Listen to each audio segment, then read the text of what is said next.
اور یقین جانیے اگر کوئی سچا ہو، جس کی سچی طرف ہو، سچی لگن ہو، تو 2 برس نہیں لگتے عزیز دوستو، 2 لمحے لگتے ہیں، 2 لمحے لگتے ہیں۔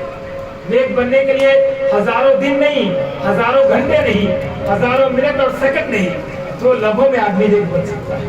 بس ضرورت اس بات کی ہے کہ وہ سچی توبہ کے ساتھ، سچے دل کے ساتھ، سچی طرف لے کر آ جائے، اللہ والوں کی نظر پڑ جائے تو لمحہ بھر میں تقدیریں بدل جاتی ہیں۔ نگاہ ولی میں وہ تاثیر دیکھی، بدلتی ہزاروں کی تقدیریں دیکھی۔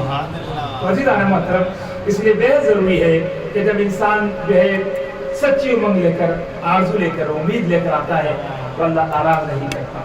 جب ایک تاجر اپنی تجارت میں برکت کی دعا کرتا ہے تو کامیابی ملتی ہے، اور جب ایک نوجوان اپنے نیک ہونے کی تمنا لے کر خدا کی بارگاہ میں آئے اور اللہ والوں کے پاس حاضر ہو تو اسے بھی اللہ محروم نہیں کرتا۔ اپنے وقت کا جو ہے روشن بنا دیتا ہے، اپنے وقت کا بڑا بنا دیتا ہے، اپنے وقت کا صالح بنا دیتا ہے، اپنے وقت کا جو ہے متقیوں کا پیشوا بنا دیتا ہے۔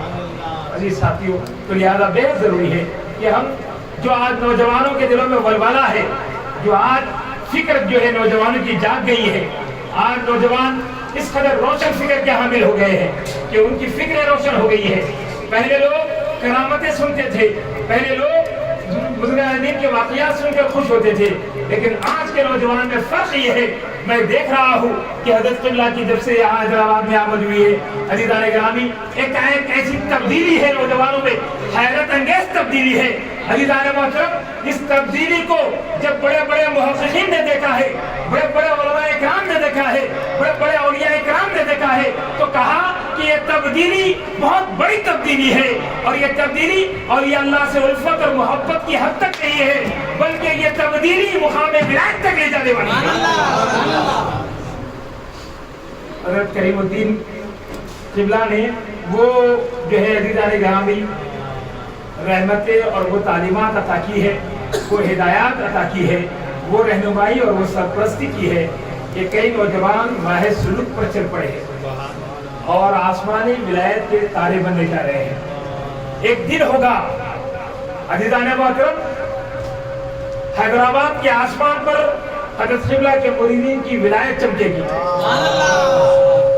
آنے والے دن اتنے روشن ہے کہ اس طرح جمعرات اور اتوار کی محفلیں ہوتی رہی اور شہر میں لگاتار ان محفلیں برپا ہوتی رہی، تو وہ دن قریب رہی ہے کہ پہلے لوگ کہا کرتے تھے، آج بھی وہ بزرگ حضرات موجود ہے جن کی عمر 80 سے 90-100 برس کی ہے، ان سے مل کر پوچھو کہ حیدرآباد وہ شہر ہے جس میں ہر 40 میں ایک اللہ والا ہوتا۔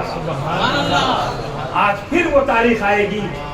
حضرت قبلہ وہ عزم لے کر آئے ہیں، وہ حوصلہ لے کر آئے ہیں، وہ جو ہے خدا کی بارگاہ سے نعمت لے کر آئے ہیں، وہ نبی پاک علیہ السلام کی بارگاہ سے وہ جو ہے انعام لے کر آئے ہیں کہ یقیناً عزیزان گرامی کہ ہندوستان بھر میں، بلکہ یہی نہیں عزیزان محترم عرب اور عجم میں حضرت کی ولایت کے ڈنکے بج رہے ہیں، اور جگہ جگہ انشاءاللہ تعالی عزیزان محترم جہاں عجمی ولایت کی جو ہے بلندیوں پر پہنچیں گے، وہی عربی کوئی جو ہے عزیزان گرامی مصر سے اٹھے گا تو کوئی سعودی عرب سے گئے گا اور کوئی عمان سے اٹھے گا اور ولایت کا آسمان ولایت کا ستارہ بن کر چمکے گا۔ تو عزیزان محترم، یہ جو تیزی ہے اور یہ جو سوچ میں تبدیلی ہے، علماء اکرام کی سوچ میں تبدیلی ہے، بڑے بڑے مفکرین حیران ہے کہ یہ کیا علم ہے، یہ کیا برکتیں ہیں، ہم تو بڑے علوم کو حاصل کیے ہیں، لیکن کریم الدین علی شاہ جیسی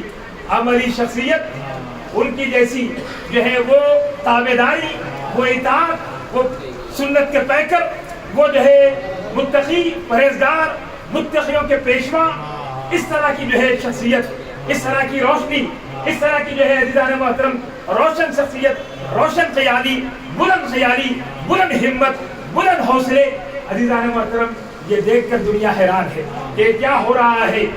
بڑی بڑی عزیزان گرامی شخصیات یہ دیکھ کر دعائیں دے رہی ہے اور یہ کہہ رہی ہے کہ یقیناً آج اسی جہد پر کام کی ضرورت ہے۔ پریشانیوں کا حل یہ نہیں ہے کہ صرف پریشانیوں کو گر کر رکھا جائے، پریشانیوں کا حل یہ ہے کہ خود اپنے آپ کو خدا کے حوالے کیا جائے۔ عزیزان گرامی، اس طرح حضرت نے وہ تعلیم، وہ تربیت، وہ جو ہے نقوش ہم کو عطا فرمائے ہیں وہ قدوہ ہے ہمارے لیے، وہ خطبۃ السالکین ہے سالکین کے لیے۔ عزیزان گرامی، کہ ان کے نقش قدم پر چلتے چلتے ہم عزیزان محترم جو ہے ولایت کے آسمان تک پہنچتے ہیں۔ یہ جو ہے نوجوانوں کے لیے بڑی بشارت اور بڑی خوشخبری، بلکہ عزیزان محترم سارے معاشرے کے لیے، سارے جو ہے ہند کے لیے، عجم کے لیے یہ بشارتیں ہے کہ یہ جو ہے اتنی آسانی کے ساتھ، جس طرح محبوب سبحانی شیخ عبد القادر جیلانی رضی اللہ تعالیٰ عنہ نے ایک ایسا جو ہے برپا کیا تھا انقلاب کہ جس کے چرچے دنیا کے مشرق اور مغرب میں ہونے لگے، نہ فوج نہ حکومت، لیکن ایسا اقتدار کہ بڑے بڑے حکمراں بھی جس سے کام کیا۔ یہی ہے ولایت جس کو اللہ عطا فرماتا ہے، تو ان کی شان اور شوکت اتنی بلند ہوتی ہے کہ ان کے رواب اور دبدبے سے اللہ تعالیٰ ان کی مدد فرماتا ہے۔ تو عزیزان محترم، تو یہی جو ہے شان و شوکت، یہی شان غوثیت کی حاملی شخصیت، یہی جو ہے عزیزان محترم وہ نور غوثیت حضرت کے اندر چمکتا ہوا نظر آتا ہے۔ یہ وہ جو ہے بلند پایا، بلند جو ہے تقوی والی، وہ بلند ہمت والی، وہ جو ہے نہایت عظیم شخصیت جو آج انشاءاللہ تعالیٰ کچھ ہی لمحات میں ہمارے درمیان تشریف فرما ہوگی۔ حضور علیہ الصلوۃ والسلام سے صحابہ اکرام نے ایک موقع پر پوچھا تھا، یا رسول اللہ، جب آیات مبارکہ نازل ہوئی تھی الا ان اولیاء اللہ لا خوف علیہم ولا هم یحزنون کی، تو پوچھا تھا یا رسول اللہ من اولیاء اللہ، یہ اولیاء اللہ کون ہے؟ تو حضور نے فرمایا اذا رؤوا ذکر اللہ، یہ وہ ہے جنہیں دیکھے تو خدا یاد آ جائے۔ تو عزیزان محترم، یہ وہ شخصیت ہے خدا نما، جسے دیکھے تو آپ خود بولیں گے کہ واہ واہ واہ واہ، یہ تو اللہ ہے۔ عزیزان محترم، تو اس طرح کی روشن شخصیت خود جو ہے ایک آپ صلی اللہ علیہ وسلم نے فرمایا ارشاد کہ ولی کی نشانی یہ ہے کہ جب وہ زبان کھولے تو حکمت اس کی زبان سے ظاہر ہوتی ہے، اور اس کے ساتھ رہو تو اس کا عمل آخرت کی یاد دلاتا ہے۔ یہ یقینی بات ہے، ہم کیونکہ حضرت کی خدمت میں رہتے ہیں، صبح و شام ہم دیکھتے ہیں کہ معاملات کیا ہوتے ہیں۔ تو عزیزان محترم، یقین جانیے وہ کرامات جو ہم کتابوں میں پڑھتے تھے آج اپنی آنکھوں سے دیکھ رہے ہیں۔ یہ بڑی عز اور شرف کی بات ہے کہ اللہ تعالیٰ نے ہمیں بھی وہ اعزاز اور شرف عطا فرمایا کہ آج بھی اللہ تعالیٰ نے نبی پاک کی رحمت کی، وہ جو ہے حضور علیہ الصلوۃ والسلام کی رحمت کا حصہ ہر زمانے کو عطا کیا ہے، اور اس کا کچھ حصہ ہمیں بھی ضرور ملا ہے۔ تو عزیزان گرامی، ہر زمانے میں اللہ تعالیٰ نے حضور کی رحمتیں عطا کی ہے، اور آئندہ آنے والے زمانے تک اللہ تعالیٰ نبی پاک صلی اللہ علیہ وسلم کی امت پر برابر رحمتیں نازل فرماتا رہے گا۔ حوصلے پس کرنے کی ضرورت نہیں ہے، ظالم کے ظلم کو دیکھ کر تو ایمان والوں کا ایمان بڑھ جاتا ہے۔ ظالم کے ظلم سے کبھی مومن جو ہے گھبرایا نہیں۔ خدا نے اسلام کی فطرت میں لچک دی ہے، جتنا دباؤ گے اتنا اٹھے گا۔ تو عزیزان محترم، آپ نے اسپرنگ کو دیکھا ہوگا کہ اسپرنگ کو جب ہم دباتے ہیں طاقت کے ساتھ تو جتنا دباؤ اب دبتا ہے، لیکن جیسے ہی آپ چھوڑیں گے وہ اتنی تیزی سے اٹھتا ہے۔ تو عزیزان محترم، تو اس لیے یہ اسلام کی شان ہے کہ اگر ظلم اور زیادتی کی وجہ سے دبتے ہوئے نظر آ رہے ہیں تو یہ مت سمجھو کہ دب رہے ہیں، دبرے نے بابا پھر اتنی اس سے کئی گنا زیادہ طاقت سے اٹھنے والے ہیں۔ جب اٹھیں گے تو کوئی بچے گا نہیں، پھر کوئی بچے گا نہیں۔ تو عزیزان محترم، اس لیے اس بات کو یاد رکھے۔ تو لہٰذا جو ہے اسلام اور مسلمانوں کے جو ہے خاموشی کو یہ نہ سمجھا جائے کہ بزدلی، اور نہ یہ سمجھا جائے کہ یہ ختم ہو گئے، بلکہ یہ تو بس دبے ہوئے اسپرنگ کی مثل ہے، ذرا تم ہٹو پھر دیکھو کیا ہوتا ہے۔ تو عزیزان محترم، اس لیے اس بات کو یاد رکھے، حوصلے اپنے برابر رکھے، اور پھر اس طرح جس طرح عزیزان گرامی نبی پاک صلی اللہ علیہ وسلم کے اسوہ مبارکہ میں ہمیں وہ روشن جو ہے حضور کی سیرت کے جو ہے مبارک پہلو نظر آتے ہیں کہ وہ جنگ بدر کے موقع پر آپ صلی اللہ علیہ وآلہ وسلم صحابہ اکرام کو لے کر روانہ ہو رہے ہیں، اور ادھر 313 ہے، ادھر 1000 کا لشکر جرار ہے۔ جب جا رہے ہیں حضور علیہ السلام تو یہودی راستے میں مل کر پوچھے کہ کہاں جا رہے ہو؟ صحابہ نے کہا کہ بدر جا رہے ہیں، بدر جنگ کرنے۔ کیا ہے؟ تو بولے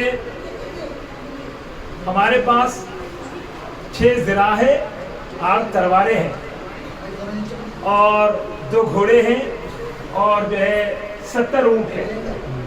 یہ سامان ہے، سازو سامان۔ اب اندازہ لگائیں، صحابہ کرام جو ہے یہ ساری چیزوں کو دیکھے تو وہ یہودی کہنے لگے کہ بابا وہاں مقابل میں دیکھو 1000 کا لشکر جرار ہے، فوج ہے، سپہ سالار ہے، وہاں تیر کانٹے ہیں، وہ ہتھیار حرب سے لیس ہے، تم کدھر جا رہے ہو؟ کس کے بل بوتے پر جا رہے ہو؟ کیا سوچ کر جا رہے ہو؟ سوچا بھی ہے کہ 1000 کے مقابلے میں نہ تمہارے پاس تعداد ہے نہ ہتھیار ہے، ارے کدھر جا رہے ہو؟ بدر کا مقام تو 1000 لشکر کھڑا ہے اور تم بیارو مددگار کدھر جا رہے ہو؟ نہ تیر کمان ہے نہ تیر تمہارے پاس ہے، نہ بھالے ہے نہ تلواریں تمہارے پاس ہے، تمہارے پاس تو جانے کے لیے سواریاں تک برابر نہیں ہے، ارے تمہارے پاس کھانے کے لیے جو ہے تمہارے پاس اناج تک نہیں ہے، تم کیسے لڑو گے؟ تو صحابہ نے اشارہ کیا، حضور علیہ الصلوۃ والسلام سامنے جو ہے آگے بڑھے، تشریف لے جا رہے تھے، کالی کملی حضور علیہ الصلوۃ والسلام کے شان مبارک پر تھی، اشارہ کیا حضور کی جانب، اے لوگوں ہم نہ تیغ نہ جو ہے تلوار پر تکیہ کیے ہیں، ہم نہ نیزے نہ بھالے پر تکیہ کیے ہیں، ہمارا تو سارا بھروسہ اس کالی کملی والے پر ہے، ہمارا سارا بھروسہ اس کالی کملی والے پر ہے۔ عزیزان محترم، صحابہ گئے اور بدر کے میدان میں پہنچے تو ادھر ابو لہب کو پتہ چل گیا اور اس نے ایک جاسوس کو بھیج کر معلوم کرنے لگا کہ کتنی تعداد میں آئے، تو اس نے آ کر کہا کہ ایسے لگ رہا ہے کہ وہ لوگ 300 کے قریب ہیں اور بڑی مشکل سے 3 اونٹ کھا سکتے ہیں اور ان کے پاس ہتھیار بھی کم ہیں۔ تو جب ابو لہب یہ کیفیت سنا تو خوش ہوا اور اپنے ساتھیوں کو بلا کر کہنے لگا خوش ہو جاؤ، بڑی اچھی خبر آئی، تیاری کرو، تلواریں نہیں رسیاں تیار کرو، کل صبح مقابلہ نہیں ہوگا، ان کو گرفتار کر کے لے کر جائیں گے اور مکے کی دیوار سے باندھیں گے اور بتائیں گے نیا دین والوں کا کیا حشر ہوا۔ اللہ اکبر۔ عزیزان محترم، تو وہ جو جاسوس تھا وہ ایک ہی پس منظر تو بتا دیا تھا، جب ابو جہل جو ہے اپنے زعام بد میں بہت اچھلنے لگا تو وہ جاسوس عمر کہنے لگا عمر کہ ابو جہل اتنا بھی فخر نہ کر، ارے اتنا بھی تکبر اور غرور اچھا نہیں ہے، وہ یقیناً میں دیکھ رہا ہوں ان کے پاس کچھ نہیں ہے، وہ بھوکے پیاسے ہیں، اس حالت میں ہے کہ ان کے پیٹ ان کی کمروں سے لگے ہیں، لیکن وہ جو ہے بس زخمی سانپ کی طرح ہے، وہ مقابلہ کرنے تیار ہے، مجھے ایسا لگ رہا ہے کہ وہ چن چن کر ماریں گے۔ ابو جہل میرا مشورہ یہ ہے کہ رات کے اندھیرے میں بھاگ جاؤ ورنہ صبح شکست ہوگی، صبح جو ہے شکست ہوگی، میرا تو مشورہ یہ ہے۔ ابو جہل مسکرا دیا، بولا کہ 300 کے مقابلے میں ہم چلے جائیں، 1000 کا لشکر لا کر صبح دیکھیں گے۔ تو عزیزان محترم، یہ تو حقیقت تھی، خدا کی قدرت ہے، آگاہ بھی کر دیا تھا، دیکھو یہاں جو ہے یہ ابو جہل کا لشکر ہے، اگر وہ 1000 ہو کے 100,000 ہو، وہاں جو لشکر ہے وہ 313 ہو کے صرف 13 ہو، لشکر کو نہیں دیکھا جاتا ہے، وہاں مصطفیٰ کا لشکر ہے، یہاں ابو جہل کا لشکر ہے، وہ مصطفیٰ کا لشکر ہے، اب لشکر میں کوئی ہو یا نہ ہو، حضور نے کہہ دیا تھا ایک مرتبہ کہ کوئی آئے یا نہ آئے، بدر میں خود میں چلوں گا اکیلا، کیونکہ مصطفیٰ کے ساتھ خدائی ہے۔ عزیزان گرامی، ادھر حضور علیہ الصلوۃ والسلام لشکر کو لے کر کھڑے ہیں، ادھر سے ابو جہل نے صبح ہوئی، کہا کہ ذرا اعلان کر دو، ایک شخص آیا عربی میں اعلان کرنے لگا کہ سنو عرب والو، خطاب کرتے ہوئے صحابہ کرام سے، اسلامی لشکر سے، لنا عزا ولا عزا لکم، لنا منات ولا منات لکم، اب وہ اعلان کرنے لگا کہ ہمارے پاس عزا ہے، منات ہے، اور تمہارے پاس کوئی عزا اور منات نہیں ہے، ان کے خدائیں تھے، اور پھر کہنے لگا کہ ہمارے پاس 360 خدا ہے اور تمہارا ایک خدا ہے، اس طرح کہنے لگا۔ تو حضور نے کہا مولا کائنات سے، حضرت علی رضی اللہ عنہ سے کہ علی کھڑے ہو جاؤ، تم بھی اعلان کر دو، اور میں یا رسول اللہ کیا کروں؟ تو بولے کہ کہو اللہ مولانا لا مولا لکم، اے سنو قریش مکہ، اللہ ہمارا مولانا ہے، تمہارا کوئی مولا نہیں ہے۔ تو عزیزان محترم، اگر اس کے بعد حضور علیہ السلام سجدے میں گئے اور طویل سجدہ فرمایا اور اللہ کی نصرت اور مدد کو طلب کیا، وہ سجدہ اتنی برکت والا تھا کہ حضور جب سجدے سے سر مبارک اٹھائے تو کہنے لگے کہ ابو بکر خدا کی نصرت اور مدد آ گئی ہے. جبرائیل امین نیچے آ چکے تھے اور اس کے بعد حضور صلی اللہ علیہ وسلم نے اپنی شمشیر نکالی اور پھر تلوار ذوالفقار سے حکم دیا کہ بدر کا آغاز ہو. اور حضور صلی اللہ علیہ وسلم اپنے صحابہ کرام کہتے ہیں ہم نے دیکھا اپنی آنکھوں سے سب سے آگے آگے نبی پاک صلی اللہ علیہ وسلم تھے اور صحابہ کرام کے پاس کیونکہ تلواریں نہیں تھی. راستے میں صحابہ کی حالت یہ تھی کہ عزیزان محترم صحابہ کرام جن کے پاس تلواریں نہیں تھی کھجور کے جو ہے ٹہنیاں شاخیں توڑ لیے تھے اور ہواؤں میں اسے لہرا رہے تھے کہ ہم انہی سے مقابلہ کریں. تو عزیزان گرامی بات دراصل یہ تھی ایمان کی کیفیات کچھ اس طرح ہوتی ہے, ایمانی معاملات کچھ اس طرح ہوتے ہیں. تلوار اور اسباب پر کبھی بھروسہ نہیں کیا جاتا. عزیزان محترم توکل اور بھروسہ خدا کی ذات پر ہوتا ہے. تو اسباب ہر جگہ ہر وقت کام نہیں آتے اور آپ نے دیکھا کہ بغیر اسباب کے بھی کامیابی ہوئی اور کس طرح سرخ روئی ہوئی. وہ دیکھ کر حیران ہوئے کہ یہ صحابہ کے پاس تو اتنا کم رزق تھا اور ان کے معاملات ایسے تھے کہ ایک کھجور تھا جس کو سحری میں چوس کر سحری کرتے تھے اور افطار میں وہی کھجور چوس کر روزہ کھولتے تھے اور وہی صحابہ میدان بدر میں کھڑے تھے. اب اندازہ لگاؤ کہ کیا حالت ہے. حضور نے دعا فرما دیا تھا اے رب العالمین اب میرے پاس جو ہے وہ یہی ہے 313.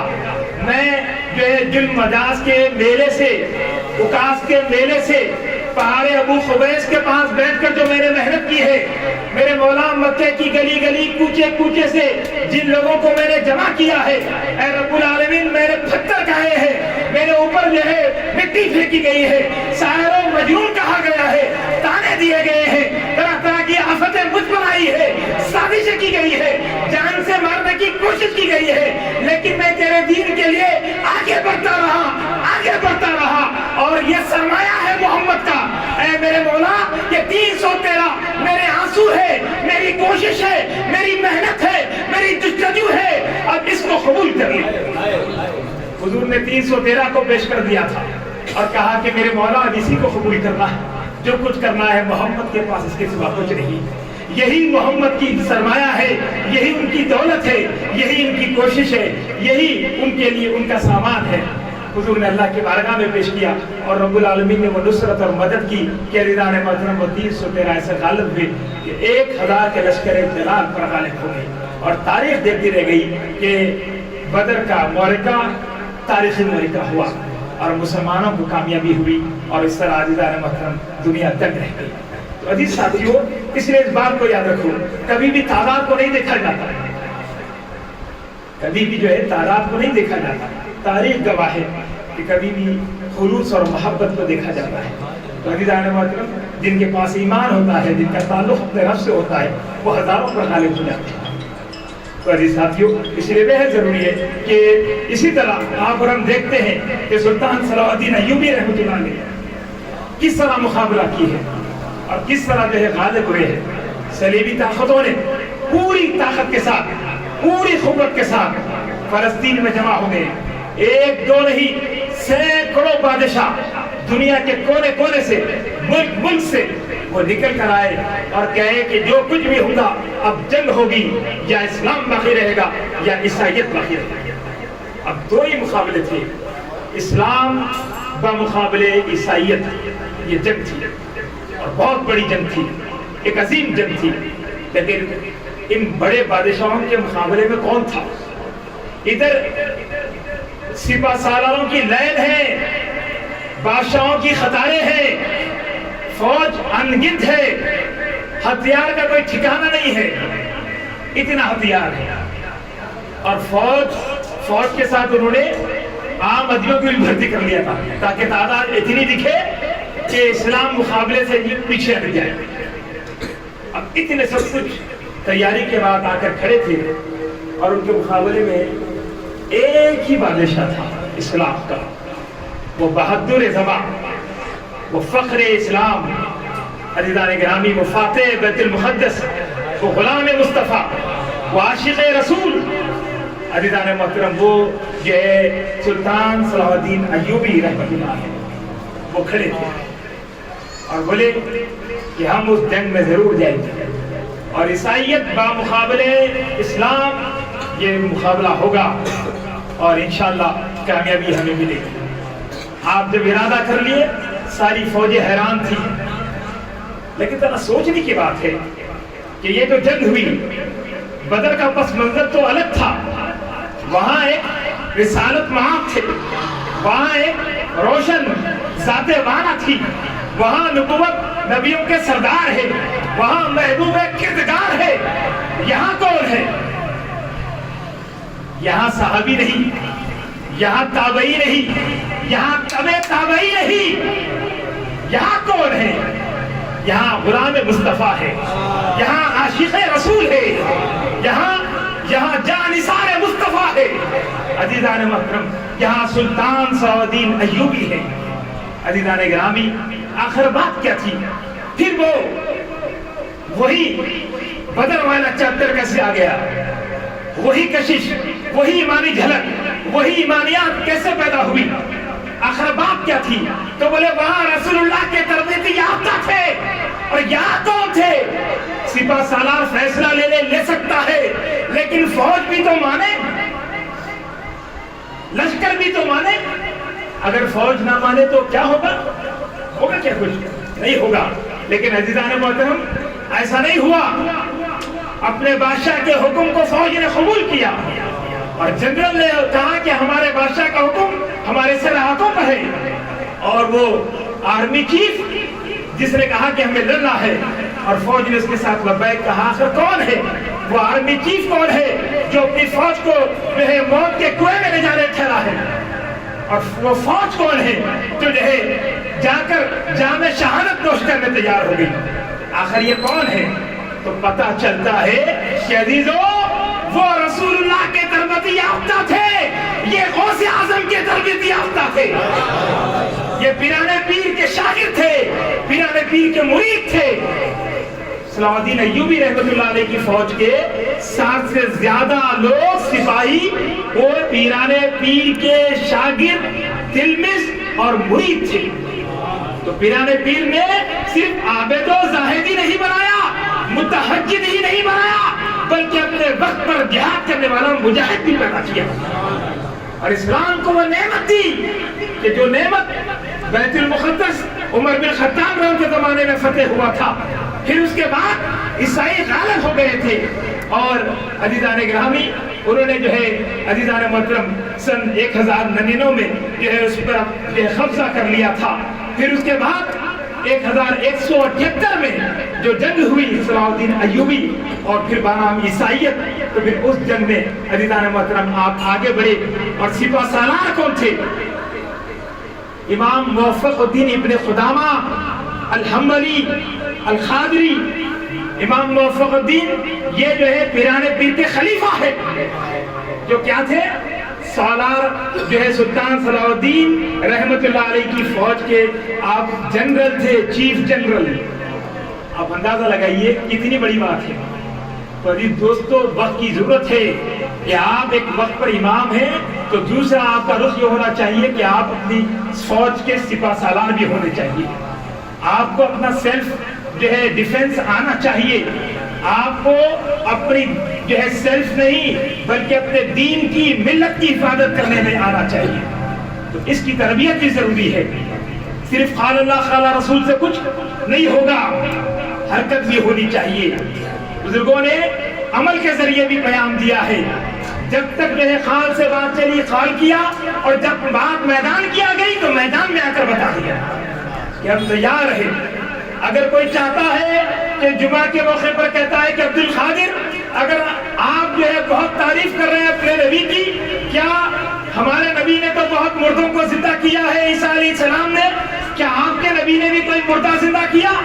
تو آپ نے کہا ٹھیک ہے۔ عزیزان محترم، جمعہ کا دن تھا، آپ گئے اور بولے کہ بتا اے شخص کس مردے کو زندہ کرنا ہے۔ وہ لے کر گیا ہے قبرستان میں، اور وہاں بتایا 1000 برس پرانی قبر، اور آپ نے اس قبر کے پاس کھڑے رہ کر اس سے پوچھا بتا یہ 1000 برس پہلے بانسری بجاتا تھا، بجاتا ہوا اٹھاؤں یا سیدھا اٹھاؤں؟ آئے ہائے ہائے، قربان جائیے، قربان جائیے۔ عزیزان محترم، ٹیکنالوجی کدھر ہے؟ ٹیکنالوجی خدموں میں ہے۔ نگاہوں کا اثر دیکھیے، تاریخ پڑھ لی، اس کا پیشہ کیا ہے بتا دیا۔ ہمارے پاس ریکارڈر ڈھونڈنا پڑتا، ریکارڈر بھی نہیں رہتے تھے۔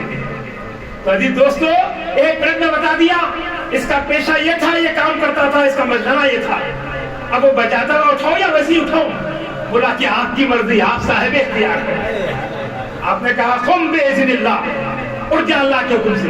مردہ کھڑا ہو گیا، کھڑا ہو کر کہنے لگا اشہد ان لا الہ الا اللہ واشہد ان محمد عبدہ ورسولہ۔ اس کے بعد کہنے لگا یہ عبد القادر جیلانی اللہ کے ولی اور قطب ہے، یہ اپنے وقت کے غوث اعظم ہے۔ اس کے بعد آپ نے حکم دیا چلے جا چلے جا۔ تو عزیزان محترم، وہ عیسائی خدموں پر گرا اور مسلمان گرا۔ وہ عیسائی جو اس کے ساتھ تھے ہزاروں کی تعداد، اسی وقت داخل اسلام۔ تو بات یہ ہے کہ محبوب سبحانی کی تعلیمات ہے۔ تو یہ وہ شاگرد تھے پیر روشن ضمیر کے، اس لیے کھڑے ہو گئے، بولے کہ آج قسمت کھلے گی، محرق بدر کی یاد تازہ ہو جائے گی۔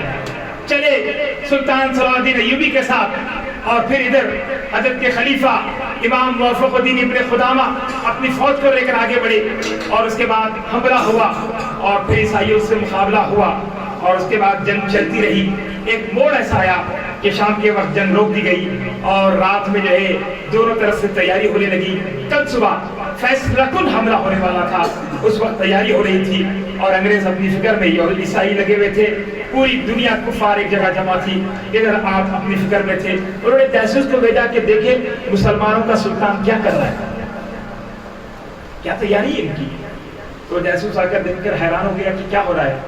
کیا دیکھتا ہے کہ سلطان صلاح الدین ایوبی کوئی جنگی نقشہ لے کر نہیں بیٹھے ہوئے تھے، نہ آپ جو ہے کوئی ہتھیار منگانے جستجو کر رہے تھے، نہ جو ہے اپنی فوج کا معاملہ لے کر پریشان تھے، بلکہ آپ اللہ کی بارگاہ میں اپنا سر جھکائے ہوئے سجدے میں تھے۔ اتنا طویل سجدہ فرمایا، کہہ رہے تھے کہ میرے مولا، جس طرح میرے نبی نے بدر کے مقام پر سجدہ فرمایا، میں بھی آپ تیری بارگاہ میں سجدہ کرتا ہوں، اور یہ مٹھی بھر مسلمانوں کو لے کر میں کھڑا ہوں، آج میری بھی مدد اور نصرت ہو جائے۔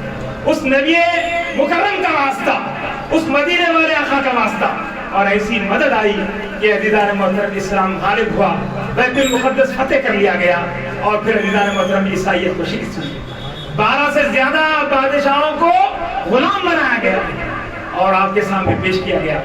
امن کی جان کی بھیک مانگنے لگے، آپ نے سب کو معاف کر دیا، ایک کو معاف نہیں کیا، وہ ریش نال تھا جو نبی پاک صلی اللہ علیہ وسلم کی شان میں گستاخی کیا تھا، اور اسلام کے بارے میں بڑی بڑی باتیں کرتا تھا۔ اور جب اس کے جو ہے قلعے کے پاس سے حاجیوں کا قافلہ آ رہا تھا، تو اردو میں یہ رشنال جو ہے باقا بادشاہ تھا، حاجیوں کو لوٹا تھا، اور انہیں بے یارو مددگار کر کر کہنے لگا اب بلاؤ تمہارے نبی کو مدد کے لیے۔ تو آپ نے کہا رک جاؤ، اس کو کوئی امن نہیں ہے، اس کے لیے کوئی امان نہیں ہے۔ آپ نے پھر اس سے پوچھا میں تجھے دعوت اسلام دیتا ہوں، قبول کر لے۔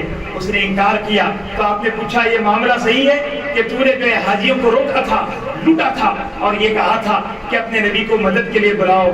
تو اس نے کہا ہاں صحیح ہے۔ تو آپ نے کہا میرے نبی نہیں، نبی نے غلام کو بھیجا، اور اب نبی پاک کا غلام آ گیا ہے، دیر سے اپنا حساب لے گا، اور آپ نے پھر اس کا سر خلق کر دیا۔ تو عزیزان محترم، تو یہ جو ہے سلطان صلاح الدین ایوبی رحمۃ اللہ علیہ ہے۔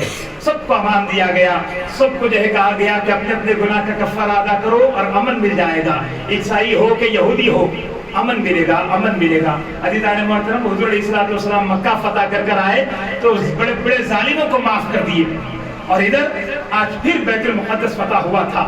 عیسائیوں نے جب فتح کیا تھا، قبضہ کیا تھا، تو انہوں نے انسانوں کی لاشوں کا انبار لگا دیا تھا، ایک دو نہیں 70,000 سے زیادہ معصوم لوگوں کو قتل کر دیا تھا، مسلمانوں کا قتل عام ہوا تھا، اور ان کے خون کی ندیاں بہی تھی، اور آج پھر مسلمان غالب ہو گئے، اور سلطان صلاح الدین ایوبی کھڑے ہیں اسی مقام پر۔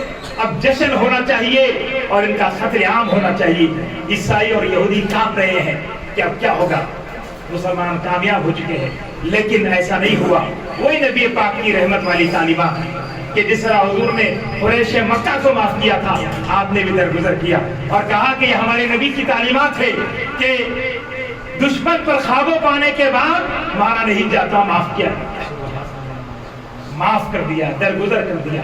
اور عزیزان محترم، پھر اس کے بعد کئی عیسائی ایسے تھے جو اپنے جان کی امان طلب کر رہے تھے اور کہا کہ ہمارے پاس پیسے نہیں ہے کہ ہم جرمانہ ادا کر سکیں۔ سلطان صلاح الدین ایوبی کے بھائی نے اپنے جیب خاص سے ان ہزاروں عیسائیوں کی جانوں کا جو ہے فدیہ ادا کیا اور ان کو امان دیا۔ بتائیے یہ تاریخ کتنی روشن ہے۔ عزیزان محترم، عزیز ساتھیوں، بہت ضروری ہے اپنی تاریخ کو پڑھے، روشن رہے کہ اللہ کو بلند رکھے۔